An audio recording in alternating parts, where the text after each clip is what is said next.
Radio Massabielle, Parole d'évêque. Bonjour à tous, nous nous retrouvons comme chaque semaine dans Parole d'évêque avec le pasteur de notre diocèse, Monseigneur Philippe. Bonjour. Bonjour Thierry, bonjour aux auditeurs et auditrices de Radio Massabielle et bonjour à tous ceux qui nous suivent sur les réseaux sociaux. Revenons d'abord, Monseigneur, sur cette déclaration que vous avez co-signée cette semaine avec Monseigneur David Macaire, archevêque de Martinique, et Monseigneur Alain Rancé, évêque de Guyane, déclaration adressée aux parlementaires de nos régions, alors qu'est débattu devant la représentation nationale ce texte sur la fin de vie. Oui, ce texte sur la fin de vie, nous savons que c'est un chapitre qui dure depuis pas mal de temps, que la dissolution de l'Assemblée a repoussé ce projet de loi, mais qui revient à la charge. Et nous redisons, il y a eu à la fois une tribune des évêques donc, de France, donc nous-mêmes, faisant partie des évêques de France, une tribune qui insiste et qui redit ce que nous avions déjà dit dans un premier temps, que nous sommes clairement contre la proposition de loi, à savoir pour la fin de vie, et donc finalement un suicide assisté. Et on redit avec cette phrase un peu choc, forte du moins, on ne prend pas soin de la vie en donnant la mort. C'est ce que dit la tribune et que nous avons repris. On a voulu faire un texte commun en s'appuyant sur cette tribune avec les évêques de la province en disant voilà, qu'on ne prend pas soin de la vie en donnant la mort, que finalement l'euthanasie paraît et veut paraître comme étant une solution, ce qui n'est pas, parce que nous avons des voies que nous demandons d'explorer beaucoup plus, à savoir la question de l'accompagnement de la fin de vie. Et nous sommes, avec les différents lieux qui existent, on a besoin de perfectionner ces lieux, on a besoin de perfectionner ces lieux où on prend soin de la fin de vie. Et donc nous insistons là-dessus et nous encourageons à ce qu'il y ait en fait des soins palliatifs qui soient développés beaucoup plus et sur l'ensemble du territoire, dans notre territoire. Et en rappelant que notre territoire est un territoire où il y a encore un peu ce lien plus fort, un peu familial, où le prendre soin et d'accompagner, voire même des générations, plusieurs générations vivent ensemble. Et donc la personne âgée a encore une place forte, et fort heureusement, dans nos territoires. Donc nous redisons qu'il nous semble plus judicieux d'approfondir cela. Très bien. La conférence des évêques de France, vous l'avez dit, s'était exprimée sur le sujet dans une tribune il y a une semaine. Mais il était donc important pour vous, en tant qu'évêque de notre province Antilles-Guyane, de faire entendre aussi votre voix et de sensibiliser surtout nos parlementaires. Oui, faire entendre notre voix, parce qu'on a une spécificité d'un département, et les trois départements se ressemblent, ce que je disais, en fait, dans cette question un peu plus solidaire et plus proche des uns et des autres, même si ces questions ont tendance, malheureusement, quelquefois un peu à se diluer un peu dans nos départements. Nous avons de plus en plus de personnes qui vivent âgées qui vivent une forme de solitude. Donc il faut faire très attention à cela, mais nous rappelons aussi ce côté, ce côté multi-ethnique aussi de nos territoires et qui pousse à dire que nous sommes plus pour l'attention un peu plus des personnes, pour un accompagnement. C'est des territoires quelquefois petits, même si la Guyane est un peu plus grande. Et donc chacun se connaît, chacun est capable d'avoir un cousin, une cousine capable d'accompagner et d'être avec. Donc les soins à domicile, l'accompagnement du palliatif nous semble la voie la plus juste et la plus forte.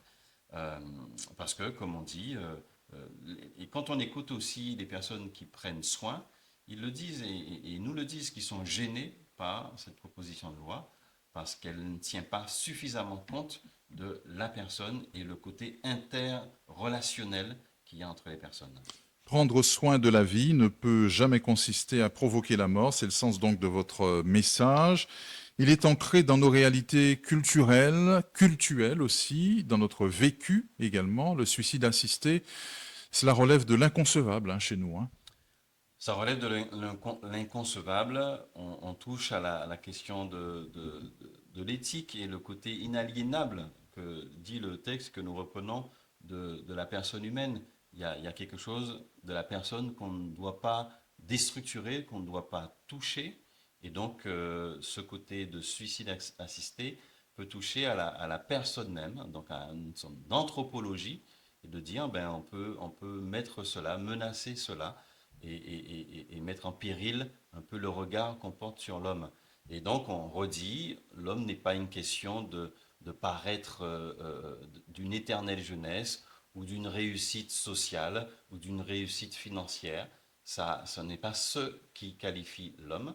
Et donc, quand ces réussites tombent, quand la maladie arrive, quand la jeunesse part, on semblerait penser que l'être humain perd son sens. Bien non, nous disons au contraire, l'humain reste humain. Et d'ailleurs, on pointe un peu du doigt, comme le rappelle la tribune des évêques de France, hein, où on dit aussi que finalement, on peut mettre en danger celui qui a moins de moyens. Celui qui a moins de moyens peut être plus facilement isolé, peut être plus facilement moins entouré.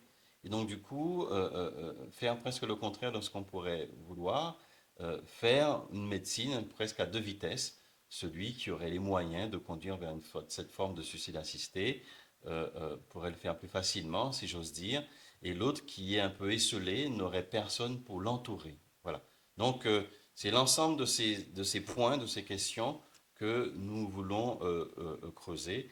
Ne pas instrumentaliser finalement la dignité humaine, la liberté et la fraternité, parce que le texte évoque, le projet de loi évoque la fraternité, nous disons, mais cette fraternité, il ne faut pas la dévoyer.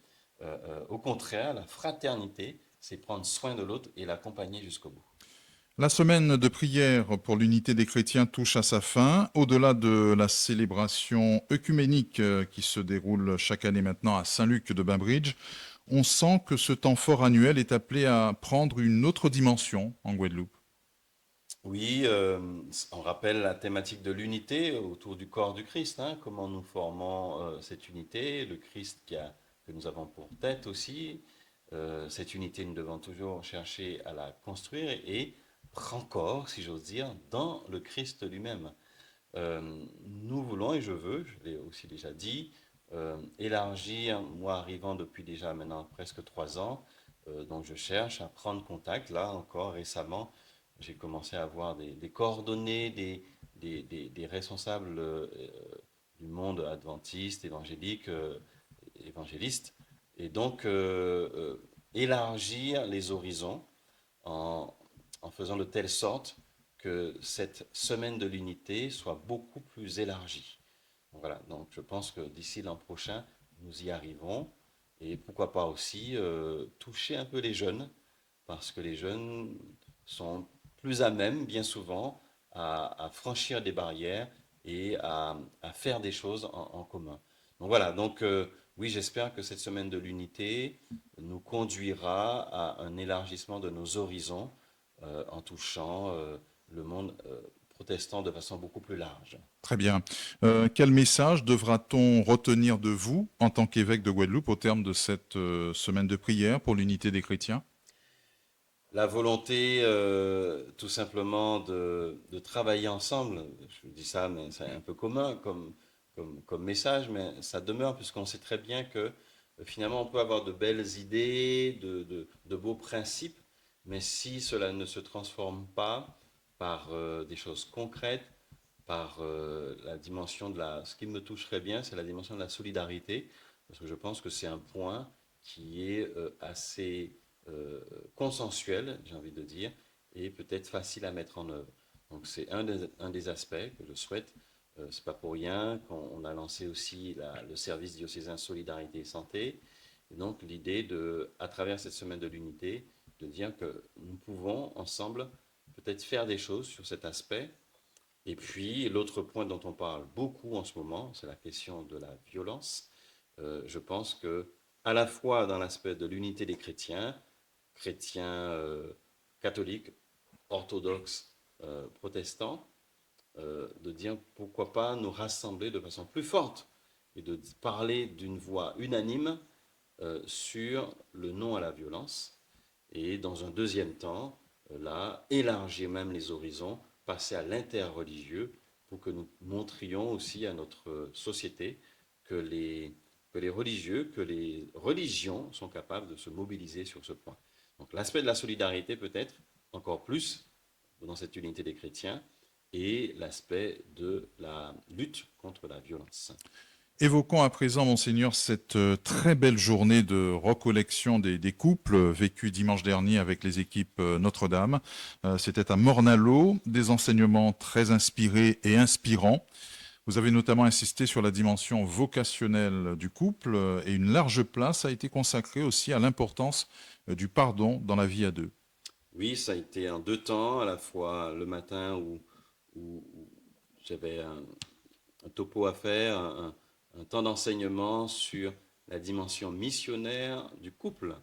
Donc rappeler à quel point le couple est invité à être missionnaire. Donc je partais de la Bible, de la parole de Dieu, de cette parole déjà, de la Genèse, où Dieu, à travers Adam et Ève, donne cette mission finalement au couple de prendre soin. Et prendre soin, je vais même dû insister un peu plus en reparlant là, de prendre soin l'un de l'autre, mais aussi prendre soin de la nature. Tu domineras la nature, dominer ne doit pas être pris comme une prédation, comme si tu vas être le prédateur de la nature. Au contraire, tu prendras soin d'eux. Et donc, prendre soin de la nature, prendre soin de l'autre, est une des premières, certainement, missions qui est donnée dans un couple. Et puis, en m'appuyant encore sur la parole de Dieu, en rappelant que Dieu prend soin de nous comme Dieu prend soin de son peuple. Je rappelais avec le livre d'Osée jusqu'à quel point Dieu est capable de ravaler sa salive en quelque sorte quand il voit l'attachement qu'il donne à Israël et qu'Israël se détourne de lui constamment. Bien Dieu redit, ben, tu es ma fiancée, tu es mon épouse, et donc je me fiancerai de nouveau avec toi et je ne te lâcherai pas. Bien, c'est pour rappeler aussi que cette mission aussi du couple, finalement, c'est de se rappeler ce oui qui a été dit et ce oui que l'on s'est donné. Et la particularité de ce sacrement, c'est que ce n'est pas le prêtre qui dit je te baptise au nom du Père et du Fils ou je te marie, je vous marie, c'est le couple qui échange l'alliance, qui échange le consentement, donc qui scelle en présence de l'Église cela. Donc en cela, ça fonde et c'est fondateur aussi de la vocation du couple. La vocation du couple est d'être à l'image de Dieu, celui qui fait alliance, faire alliance, et qui signifie par cela que l'amour est possible, que l'amour entre deux êtres est possible, à l'image de l'amour que Dieu nous a donné. Et en cela, c'est une vocation propre et c'est une vocation spécifique. Je discutais il n'y a pas très longtemps avec quelqu'un qui me redisait, je ne sais plus si c'est un prêtre qui me redisait, cette image elle est pas mal en parlant de ce rassemblement, qui disait que le couple doit être, le couple en tant que tel, le premier lieu d'enfantement. Et donc du coup, voilà, il disait que le premier enfant du couple, c'est le couple lui-même. Et c'était pas mal de dire que le premier enfant du couple, c'est le couple lui-même. Et donc du coup, il doit prendre soin de cet enfantement qui se fait par le couple, qui est le couple lui-même. Avant d'avoir des enfants, spécifiquement, le couple donne naissance à quelque chose et donne naissance à un premier enfantement de cette vie de couple. Et donc cette vocation baptismale qui se vit à travers cela. Et c'est pour cela, ça me ramène aussi à dire, la deuxième manière dont j'ai compris aussi les vocations, c'est quand un couple me disait qu'il y a la symphonie des vocations. Je crois que j'avais déjà eu l'occasion de dire que la vocation religieuse, la vocation du prêtre est complétée aussi par la vocation du mariage. C'est-à-dire les deux vocations vont s'entraider. Et donc ça donne une symphonie de vocations, c'est-à-dire ça s'interpelle l'un et l'autre. Donc c'est en cela que j'ai parlé de vocation du couple. Notre Église catholique se doit de porter une grande attention aux couples, aux familles, hein, car ce sont, vous l'avez dit, des maillons essentiels de notre société et qui sont en manque de repères.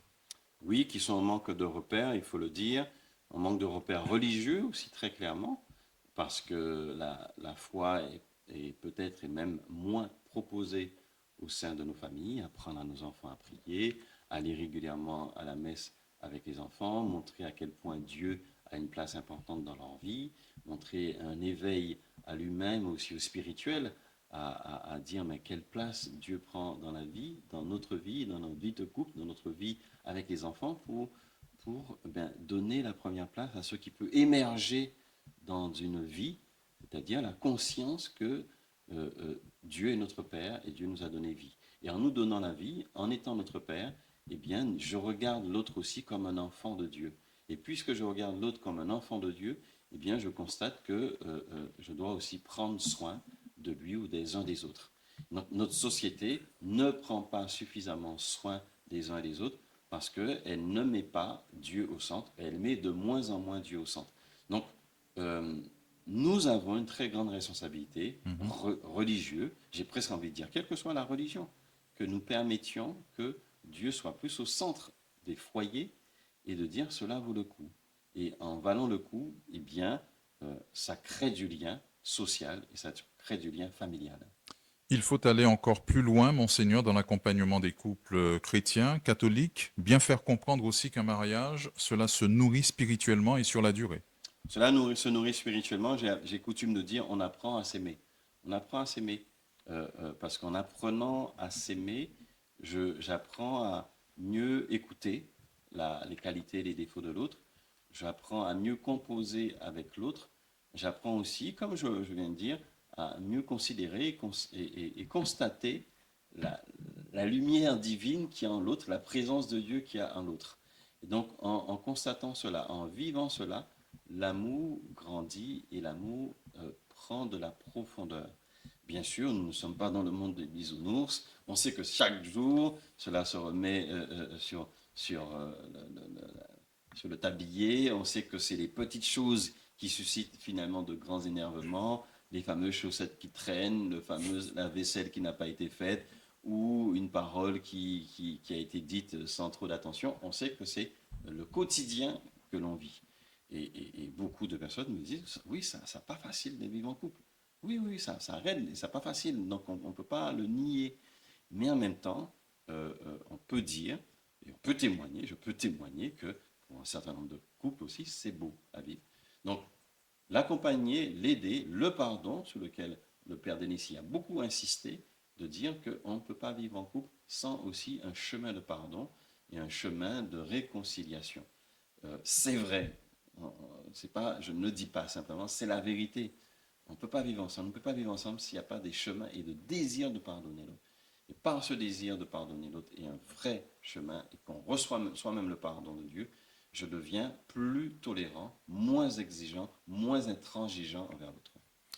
Ce week-end marquera le lancement de la pastorale des migrants au sein de notre diocèse. Vous présiderez la messe d'envoi en mission de cette pastorale samedi soir à 18 h à l'église de Prise d'Eau. Il s'agit pour notre église de remplir sa mission, là également, aux côtés des ressortissants venus d'ailleurs.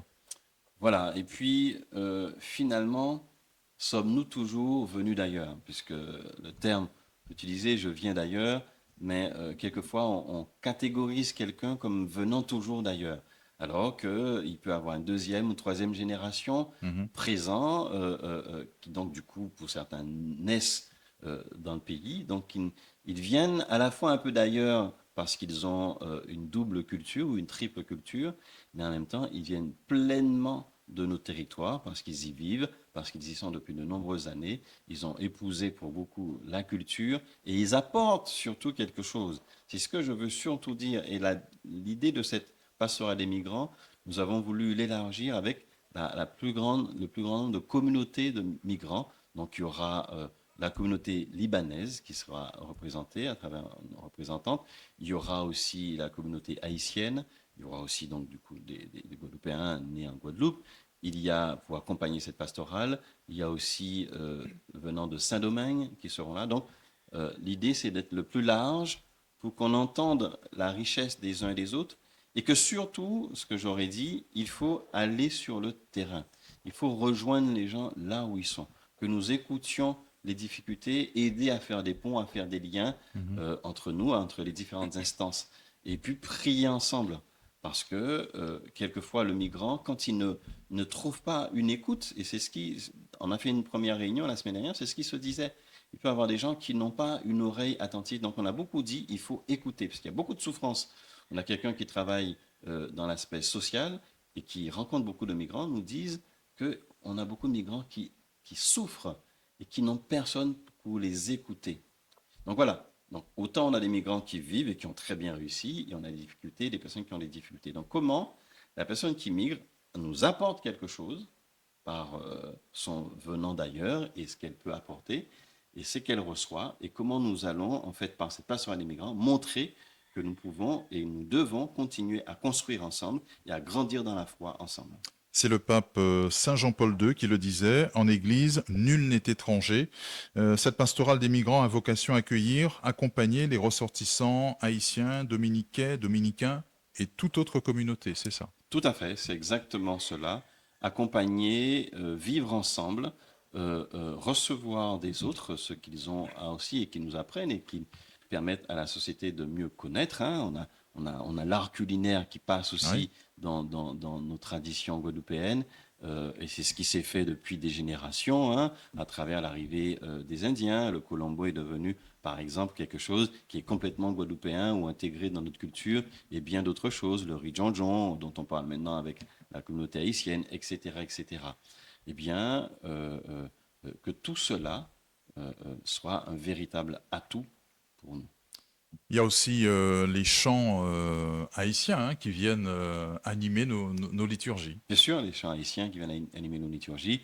Quand nous allons à Saint-Martin, parce que Saint-Martin, je rappelle, fait pleinement partie du diocèse, eh bien, il y a très régulièrement des lectures de la parole de Dieu en anglais, parce qu'il y a la communauté anglophone, en espagnol, en créole, et donc ça montre que la liturgie est capable d'intégrer aussi toutes ces cultures. Donc mon plus grand souhait, et nous y travaillons, et nous allons accélérer cela cette année, que la liturgie soit aussi à l'image aussi, de temps en temps, et le plus régulièrement possible, de la société que nous avons en face de nous.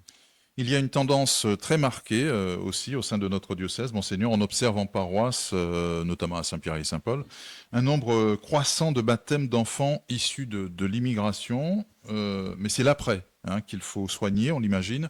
Ce sera aussi le rôle de la pastorale des migrants.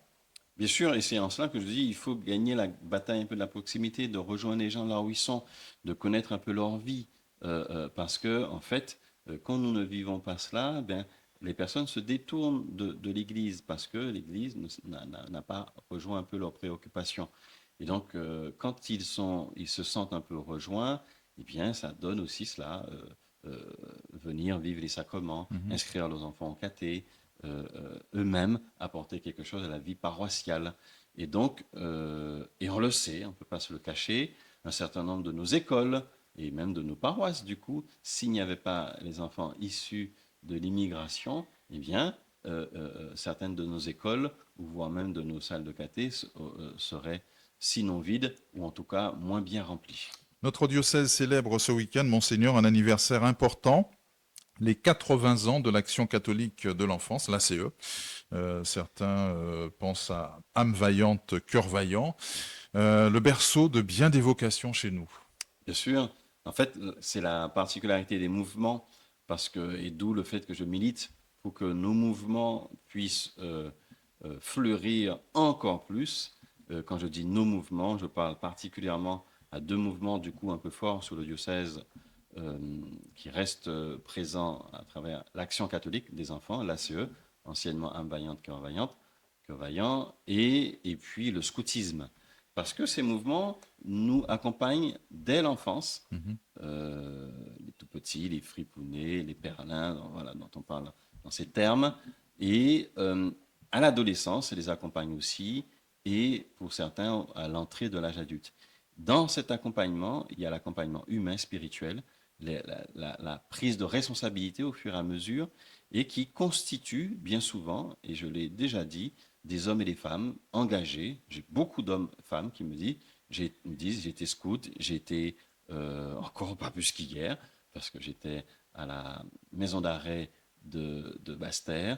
Eh bien, une dame est venue me voir, qui est en responsabilité dans la maison d'arrêt, en me disant qu'elle a été scout, elle est scout toujours. Donc l'ACE, l'Action catholique des enfants, aide les enfants à un éveil, à une prise de responsabilité, la présence de Dieu dans leur vie, et c'est par l'action du jeu, aller chercher les enfants dans les quartiers pour leur dire, eh bien, vous pouvez aussi avoir un lieu d'animation et d'expression de vous-même. Donc, mon désir très grand, là nous parlons de l'ACE et les 80 ans, qui montrent qu'il y a une durée, Mhm. bien que les prêtres, que les laïcs puissent permettre à ce que nous ayons de l'ACE dans toute notre paroisse, ou en tout cas dans nos 10 doyennés, de façon forte, cette présence. C'est une manière de répondre aussi à la question de la oisiveté, de la violence. Le jeune qui est accompagné, qui vit quelque chose de fort, eh bien, il donne du sens à sa vie. L'ACE a aujourd'hui plus encore une mission clé pour l'accompagnement des enfants dès le plus jeune âge, au regard donc des enjeux de notre société et de nos familles, hein, souvent en crise. Tout à fait.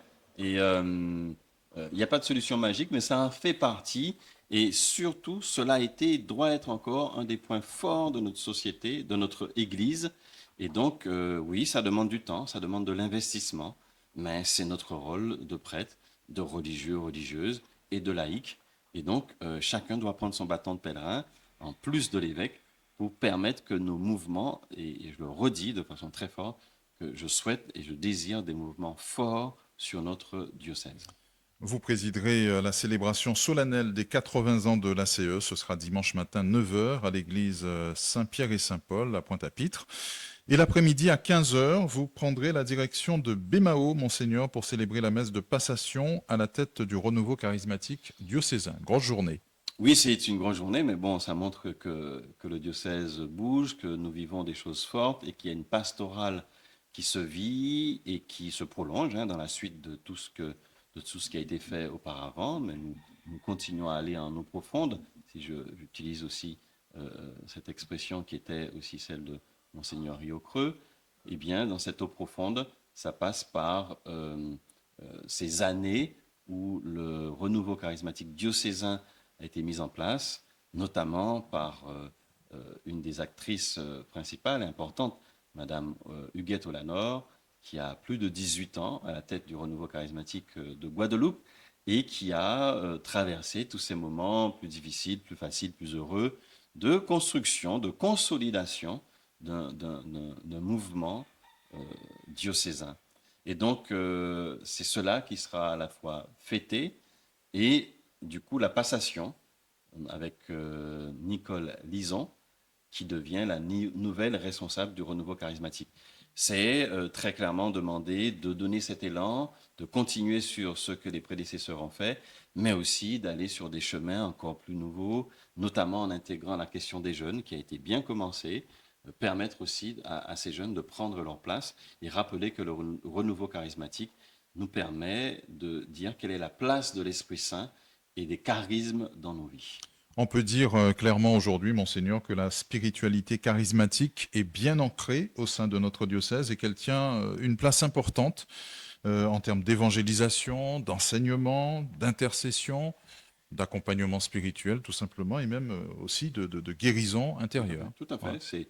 C'est tout cela, toute cette, ce charisme et cette panoplie du renouveau, de l'accompagnement, de la guérison intérieure, pourquoi pas physique aussi, avec le Seigneur. On rappelle qu'un des premiers lieux de guérison, c'est l'Eucharistie, qui vient nous guérir parce que le Seigneur vient à nous.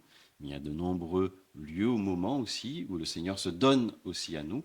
Eh bien, le renouveau charismatique le développe et de façon très sérieuse, dont je suis témoin, par effectivement eux-mêmes qui se forment pour que nous puissions non pas faire n'importe quoi, raconter n'importe quoi, mais raconter ce que l'Évangile et l'Église nous dit, et dont je suis témoin de ce sérieux. Eh bien, nous allons continuer cela avec une nouvelle responsabilité, de nouvelles équipes, et qui permet aussi et que j'ai demandé très clairement à Huguette, de dire quand on termine une responsabilité, on passe totalement la main pour permettre aussi à l'autre de prendre son envol. On précise que cette célébration concerne exclusivement les bergers, noyaux et soutiens, les BNS, mais que chacun pourra suivre cette messe en direct sur les réseaux sociaux du diocèse, sinon l'église de Bémao sera trop petite. Oui, en tout cas, que chacun se sente concerné d'une manière ou d'une autre par sa présence ou en suivant cette célébration. C'est en tout cas que nous ayons une église bien pleine quand même pour ce tournant, ce virage, plutôt virage que prend le renouveau charismatique, non pas dans ce qu'elle fait, dans ce qu'il fait, mais à travers les personnes qui vont composer sa responsabilité. Voilà, Très et je bien. crois que le coq est d'accord avec nous.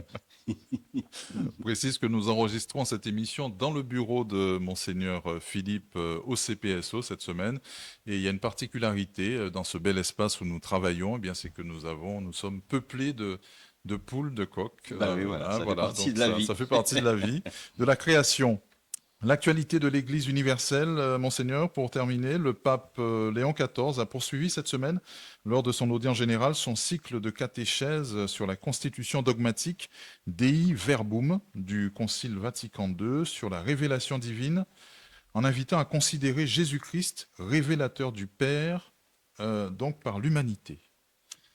Oui, le pape va un peu aussi en eau profonde en nous permettant, nous sommes dans ce temps encore dont on a dit comment dire, où il faut intégrer le Concile Vatican II. Voilà, il y a eu le Concile et nous sommes encore dans ce temps d'intégration du Concile, d'entendre toutes les constitutions dont des verbum, et qui nous rappellent ce côté fondamental et théologique de cette incarnation du Christ dans notre vie, révéler cette révélation, le Verbe fait chair. Eh bien, qu'est-ce que cela veut dire, ce Verbe fait chair?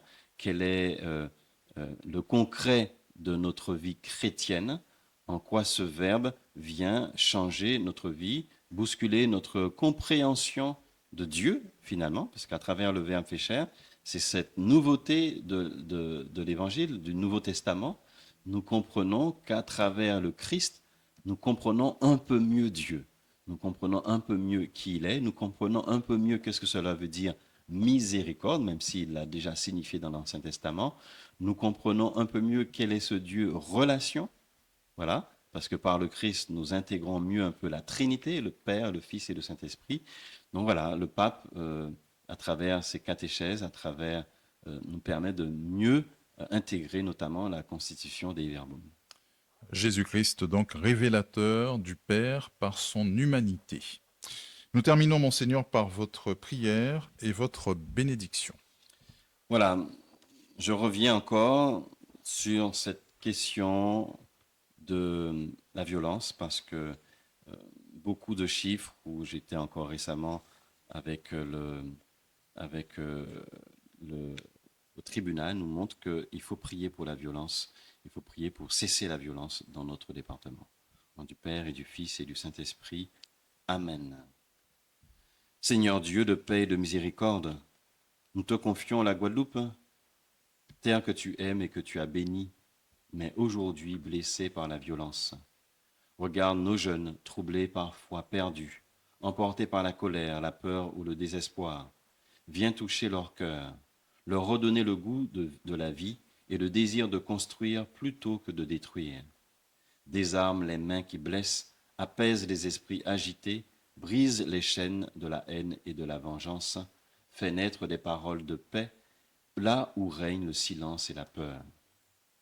Donne aux familles la force d'aimer et d'éduquer, aux éducateurs la patience et la sagesse, et à chacun de nous le courage d'être artisans de paix et de réconciliation. Seigneur Jésus, toi qui es notre paix, pose ton regard sur notre île et conduis-nous sur des chemins de justice et d'espérance. Amen. Et que Dieu Tout-Puissant vous bénisse, le Père et le Fils et le Saint-Esprit. Amen.